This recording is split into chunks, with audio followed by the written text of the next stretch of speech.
Tuan dan puan yang saya rasa begitu bijak bestari. Ketek indak disabui namo, gadang indak diimbau gala. Disusun 10 jari, ditegakkan kepala untuk bersawala di depan tuan dan puan tanpa merasa paling bermoral. Ya, bermoral. Saya agak kikuk menggunakan kata bermoral itu. Terkadang, moralitas hanyalah persepsi yang dibangun untuk membungkus mental hipokrit.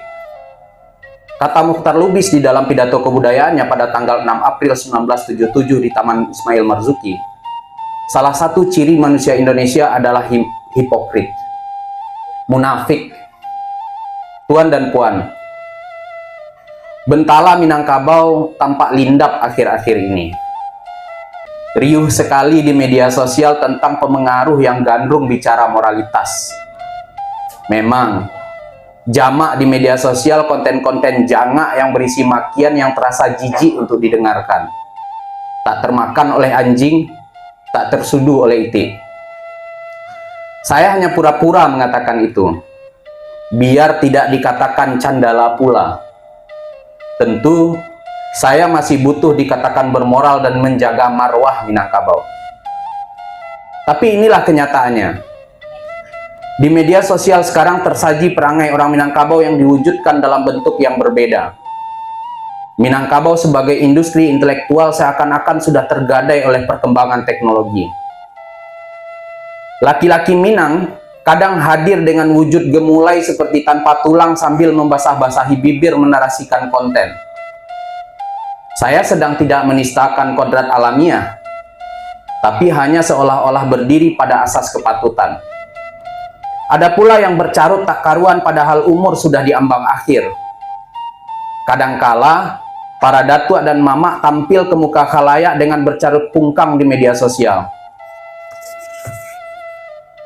Beberapa tuanku dan buya ikut mempertontonkan ilmu agama yang tak seberapa. Lebih naas lagi, saya ketemu sebuah konten seorang anak kecil yang bercarut pada ayahnya, lalu menginjak piring makan ayahnya. Kalau saya tidak salah telisik, konten itu diproduksi di Simalanggang, Luhak 50 Kota, dekat dari kampung Syekh Sa'ad Mungka, salah seorang ulama besar tasawuf Minangkabau pengamal tarekat Naksabandia. Dekat pula dengan kampung Tan Malaka, Bapak pendiri Republik. Konten-konten seperti itu tidak sedikit jumlahnya. Silakan tuan dan puan cari sendiri. Tuan dan puan yang dihormati di kaumnya masing-masing. Tampaknya telah terjadi bandwagon effect dalam pembuatan konten media sosial. Mengikuti sesuatu hanya karena banyak orang lain yang melakukannya. Psikologi di baliknya adalah keinginan untuk berenang mengikuti arus dan menjadi bagian dari mayoritas atau tren yang sedang populer. Ketika sebuah konten menjadi viral dan banyak ditonton, para kreator melihat hal itu sebagai bukti bahwa konten semacam itu harus direpetisi. Mereka kemudian ikut membuat konten serupa untuk masuk dalam pusaran popularitas sembari berharap mendapat sejumput perhatian. Alih-alih menjadi katalisator kultural, mereka justru sedang menyiapkan pusara terhadap nilai-nilai kebudayaan. Efek bandwagon didasarkan pada mekanisme psikologis yang disebut bukti sosial, social proof. Kecenderungan menganggap suatu tindakan lebih benar atau lebih diinginkan jika orang lain juga melakukannya. Perilaku orang lain dijadikan sebagai pedoman untuk bersikap, terutama dalam situasi yang ambigu dan paradoks. Media sosial mana yang tak ambigu? Jumlah view, like, dan share yang tinggi berfungsi sebagai social proof yang kuat. Bagi penonton, ini adalah penanda bahwa konten ini menarik, karena banyak yang menonton. Bagi kreator, ini adalah penanda bahwa membuat konten seperti itu adalah ide yang bagus karena sudah terbukti diminati. Mungkin anak-anak sekarang menyebutnya FOMO, perasaan cemas atau khawatir tidak ikut serta menikmati tren-tren populer. Seorang kreator mungkin merasa FOMO jika tidak ikut membuat konten yang sedang tren. Takut ketinggalan momentum, kehilangan peluang untuk mendapatkan subscriber baru, atau terlihat tidak turut ambil bagian. Fenomena ini diperkuat dengan kekuatan algoritma. Algoritma dirancang untuk mempromosikan konten yang sudah terbukti populer. Jadi, ketika sebuah tren muncul, algoritma akan aktif merekomendasikan konten-konten serupa lainnya yang pada gilirannya memicu lebih banyak kreator untuk membuat konten serupa.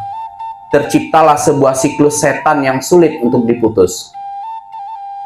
Algoritma media sosial telah menciptakan ekosistem baru di mana konten yang memicu emosi kuat seperti kemarahan dan kebencian mendapatkan perhatian lebih besar. Dalam sistem ini, makian dan konten provokatif seringkali lebih cepat viral daripada konten yang mendidik dan mencerahkan. Atau, jangan-jangan kitalah yang salah. Terlalu banyak berharap, terlalu optimis dengan perkembangan zaman. Apakah tepat mencari moralitas di rimba media sosial? Bagaimana pula bisa mencari sesuatu yang mendidik dan mencerahkan di dunia para budak algoritma? Sungguh jentaka. Kita semua sekarang mungkin sudah terpenjara dan menjadi budak algoritma. Algoritma telah menjelma menjadi niniak mama orang Minangkabau. Generasi muda bermamak pada media sosial. Pendidikan mamak virtual itu ternyata berhasil melahirkan mulut-mulut, ujung-ujung jemari, dan benak-benak yang tak pernah tersentuh peradaban. Budaya generasi baru Minang sedang terpampang nyata di media sosial. Tergelak mendengar carutan dan makian sembari berjoget bahagia dengan status Minangnya. Melakukan perbuatan tidak merdesa tanpa beban. Bersukacita sambil mengangkat keranda peradaban Minangkabau. Fenomena ini tentu saja tidak hanya terjadi di Minangkabau, tetapi secara global.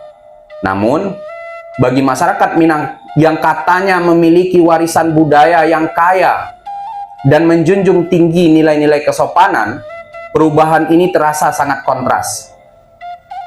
Kata pemengaruh yang aktif mengkampanyekan ini di media sosialnya, di Minang ini ada kato nanampe, kato mandaki, kato manurun, kato maleriang, dan kato mandata. Adat basandi sarak, sarak basandi kitabullah. Iya, sangat benar. Tapi bukankah Minangkabau hanya tinggal dalam memori kolektif? Minangkabau sudah diambang senja. Nilai-nilainya tetap dihafalkan dan dilafalkan, tetapi belum lagi akan menjadi laku kolektif masyarakat. Dianggap usang, tidak populer, ketinggalan zaman, dan berangsur musnah dalam museum-museum yang tak pernah dikunjungi. Ini bukan insinuasi apalagi halusinasi. Ini adalah pengakuan yang harus diucapkan. Kita yang salah. Berharap falsafah adat dan norma-norma kultural sebagai panduan dalam berkomunikasi, tapi tak pernah sadar bahwa mamak-mamak virtual itu tidak mengajarkan seperti itu. Kamanakan barajo ka mamak, mamak barajo ka pangulu, pangulu barajo ka mupakat, mupakat barajo ka algoritma, algoritma badiri kanan punyo.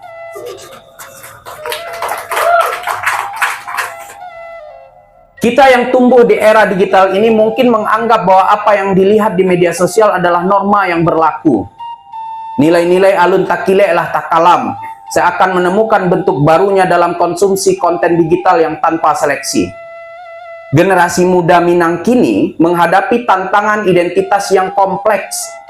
Di satu sisi, diwarisi nilai-nilai yang katanya luhur khas budaya Minang dan menjunjung tinggi sopan santun. Di sisi lain, mereka terpapar dengan konten-konten digital yang seringkali bertolak belakang dengan nilai-nilai tersebut. Lambat laun, nilai-nilai yang hidup di media sosial tersebut diinternalisasi secara serampangan. Popularitas yang dihasilkan dari konten provokatif dan penuh makian dianggap biasa dan normal. Jangan heran kalau nilai ini akan berwujud pada perilaku primitif dan hanya mengikuti kebenaran pada dengkul masing-masing. Babana kampung kaki. Lalu bagaimana dengan wanita Minang nan anggun itu sekarang? Cobalah tuan dan puan masuk ke labirin media sosial. Tuan dan puan akan susah mencari jalan keluar. Terjerembab dalam limbah para wanita Minang yang tak segan lagi bercarut pungkang. Semua kata-kata nista dihamburkan dengan dalih hanya konten dan hiburan. Sebagai limpapeh rumah nan gadang, barangkali limpapeh itu sudah limbung kalau tidak mau disebut patah. Dihantam badai peradaban, dikunyah teknologi yang tak terkendalikan. Sakali ayah gadang, sakali tapian berubah. Kita terpungkang dalam jenggala kata-kata yang dianggap nista. Dalam konteks perubahan sosial yang begitu cepat ini, peran nenek mama dan institusi adat seharusnya semakin penting. Bolehlah kita berharap mereka akan menjadi penjaga gawang nilai-nilai budaya dan penuntun bagi generasi muda dalam menghadapi perubahan zaman. Namun, seringkali kita melihat bahwa nenek mama dan institusi adat justru terlihat gamang menghadapi perubahan ini. Ada yang terlalu kaku dan menolak semua bentuk perubahan, ada pula yang terlalu lentur hingga kehilangan prinsip. Malah, ada pula yang memperdagangkan gelar adat demi kepentingan yang tidak punya jangka prioritas itu. Lalu muncul sebagai penjaga moralitas. Paradoks, bukan? Memupuk harapan tentu boleh-boleh saja, tetapi harus siap-siap juga patah arang dengan harapan yang tak kunjung terwujud. Tali tigo sapilin, tungku tigo sajarangan, bukanlah sekadar instrumen pelengkap dalam struktur adat. Lalu di mana para alim ulama, nenek mama dan candiak pandai nan gadang baso batua? Mereka bukan tak berkata dan bertindak, hanya saja zaman telah berubah. Peradaban tak ubahnya seperti pasar malam saja, kata Pramudia Anantatur. Kebisingan suara di media sosial mengalahkan kualitas isi kepala. Siapa pula yang mau mendengar orang yang tak banyak pengikut media sosialnya? Otoritas dan kepakaran telah berganti ukuran, tergantung pada siapa yang berkata dan berapa banyak pengikutnya. Itulah penentu kebenaran dan moralitas. Kalaulah René Descartes, filosof asal Prancis itu masih hidup hari ini, maka sudah tersaji argumen, aku viral maka aku ada. Makian demi makian berkayau di media sosial. Jagal-jagal kata menjamur dan menguliti martabat diri dan kaumnya. Ini semua bukan untuk menjaga marwah Minangkabau. Toh marwah kebudayaan itu sudah menjadi barang langka yang hanya diidamkan tapi tak lagi bisa didapatkan. Tuan dan puan yang pura-pura berbudi. Fenomena Alek Carui di Medan Maya ini adalah cermin retak dalam budaya Minang. Para penikmat, pelaku, dan bahkan pengomentar adalah kumpulan para pengkhianat yang bersorak riang di atas puing-puing peradaban sendiri. Mengecam budaya Carui sembari menyuguhkan hiburan-hiburan picisan yang terkadang lebih nista. Menjerit lantang menolak cacian, namun lamat-lamat menari di atas panggung kehinaan dengan konten yang kosong dan menyesatkan. Para munafik tulen berteriak lantang tentang moral sambil memperjualbelikan aib dan kebodohan demi sesuap like dan seteguk view. Menolak budaya Carui hanya karena ingin disebut beradab, namun tak segan menyajikan tontonan yang merendahkan akal budi, dan semua itu dibungkus rapi dalam kemasan hiburan. Kita semua telah berkhianat. Berkhianat pada sebongkah warisan. Berkhianat pada raso Jopareso yang telah digantikan oleh raso nan dangkal dan pareso nan palsu. Kita jual Minang dengan harga murah sembari menukar emas dengan loyang. Deulah kilek loyang datang, intan tasangko kilek kaco. Beberapa pemangku adat telah bergeser menjadi ornamen bisu, menjadi hiasan di upacara adat dan kehilangan wibawa serta nirguna. Sibuk berdebat tentang sako dan pusako, tetapi tuli terhadap jeritan zaman.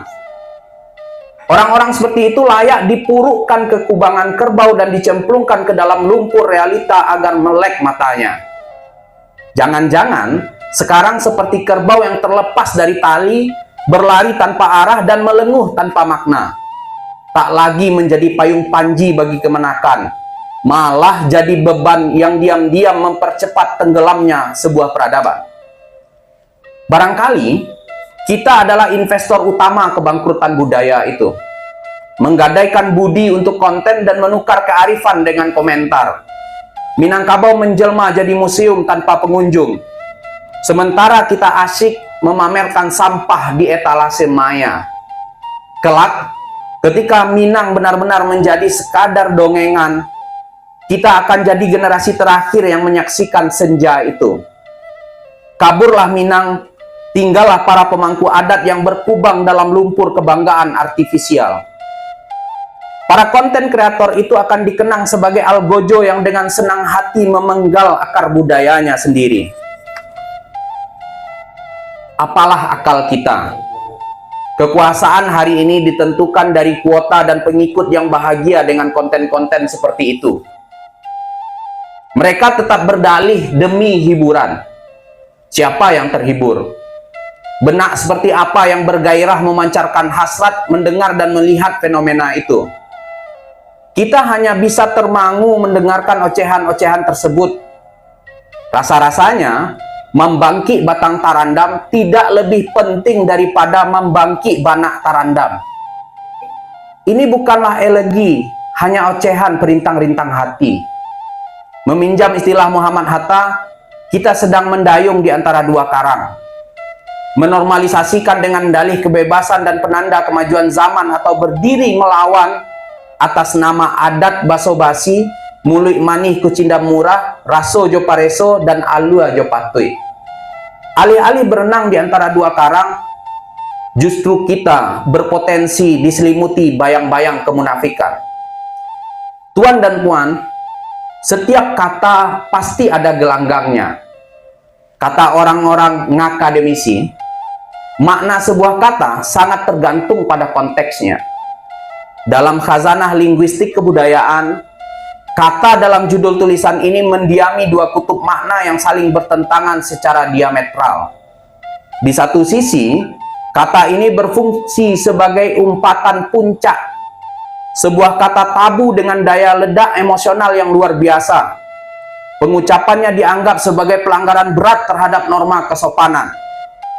Penggunaannya dalam percakapan sehari-hari menandakan luapan emosi ekstrim dan dianggap sangat ofensif. Kata-kata carut itu masuk dalam kategori kata tabu. Tabu dalam KBBI diartikan sebagai hal yang tidak boleh disentuh, diucapkan, dan sebagainya karena berkaitan dengan kekuatan supernatural yang berbahaya, pantangan, larangan. Namun, dalam kebudayaan, kata tabu memiliki fungsi yang jamak. Berfungsi untuk mengungkapkan berbagai emosi seperti kemarahan, penghinaan, kekecewaan, ejekan, provokasi, dan atau menunjukkan keakraban dalam konteks tertentu. Fungsinya tergantung konteks dan gelanggang pengucapannya. Bercarut mungkin adalah salah satu upaya untuk meminjam kekuatan dari sebuah kata-kata tabu. Emma Brain, dalam bukunya Swearing is Good for You, membuat beberapa kesimpulan. Pertama, sekelompok atau individu yang berbagi leksikon vulgar cenderung bekerja sama dengan lebih efektif, lebih dekat, dan lebih produktif. Kedua, mengumpat dapat membuat pikiran lebih agresif dan secara paradoks dapat meminimalisir kekerasan fisik. Di sisi lain, makna kata ini sangat berbeda secara teknis dalam penerimaan batin orang Minangkabau. Kamus Besar Bahasa Indonesia menyebutkan pante sebagai nomina, yang berarti pasak, paku, paku semat. Kata kerja turunannya memante, didefinisikan sebagai melekatkan dengan pante atau memasak. Bercarut pungkang merupakan hal alamiah, artefak kebudayaan yang bisa mengajarkan banyak hal, dari cara kerja otak, pikiran, dan budaya yang hidup dalam masyarakat. Walaupun bercarut adalah leksikon yang primitif yang selalu berevolusi, namun carut adalah sinyal sosial yang kompleks yang syarat dengan signifikansi emosional dan budaya. Kitalah yang memutuskan apa yang tabu dan yang tidak tabu. dan kata tabu mana yang cocok untuk dilanggar. Meminjam pemaknaan KBBI, Minangkabau memang harus dipantekkan agar dia menghujam ulu jantung Homo Minangkabauensis. Tidak lagi dihafal dan dilafal, tetapi hidup dan dipasakkan dalam roh kebudayaan untuk menyangga peradaban. Atau memang kata itu harusnya dieja dan diteriakkan dengan lantang sesuai dengan makna bahasa Minang untuk meluapkan kenestapaan hati sembari berharap memberi hukuman takzir pada mama, kaum, dan suku si tukang carui yang tidak tahu tempat. Entahlah. Terima kasih. Stefa, 17 September 2025. Assalamualaikum warahmatullahi wabarakatuh.